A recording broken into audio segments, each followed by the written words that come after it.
المشجع الذي يعرف بالمشجع المنحوس. أنا أعتذر. لا تعتذر، حلوة صارت. حبيبي كيف أمورك؟ محمد أنا سعيد جدا إنه ألتقي بك الآن يعني حبيبي. ولكن للأسف يعني ترتدي زي كرواتيا، وكرواتيا خسرت وخرجت. اي والله، وهنا تبدأ القصة. يا أخي كل فريق أشجعه يخرج. ليش؟ الله أعلم.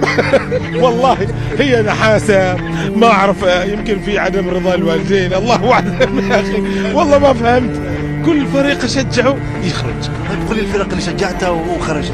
هذه الضحية التاسعة. تقريبا. لا حول ولا قوة. انزين يا أخي شوف، في البداية شجعت الأرجنتين اللي هم اليوم في النهائي وخسروا أمام السعودية. انزين شجعت قطر في الافتتاح وخسروا من الإكوادور. شجعت السنغال وخسروا السنغال. شجعت البرازيل وخسروا من كرواتيا. شجعت كوريا ضد البرازيل وخسرت كوريا. شجعت ايش بعد ذكروني يا شباب. ايش بعد؟ هولندا، ايوه هولندا وخسروا.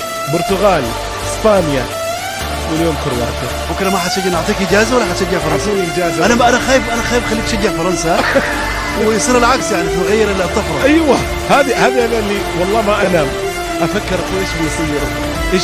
ايش بيصير وسبحان الله تضبط. يعني في ناس يفكروني ساحر. والله انا ما اعلم الغيب، هذه من الله والله، سبحان الله حظوظ. كيف تختار الفريق الذي تشجعه؟ والله شوف، هو شيئين. احيانا اكون ابغى مثلا الفريق هذاك يخسر، فانا احب اشجع هذا الفريق، فاروح اشجعه يخسر، يطلع الفريق اللي انا اشجعه. انا اعطيك اجازه بكره، شو رايك؟ لا المغاربه اللي يسمعوني. لا والله المغربيين كلهم موصلين.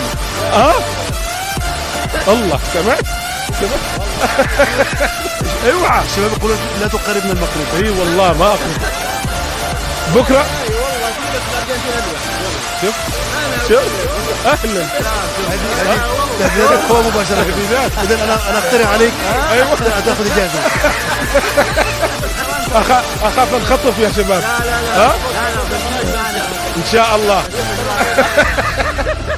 محمد حبيبي شكرا لك كثيرا. شكرا لك، بارك الله شكرا فيك. لك. احسنت. ما تشجع اي واحد، اوكي؟ ما تشجع فريق، ما اقدر. خليك هيك.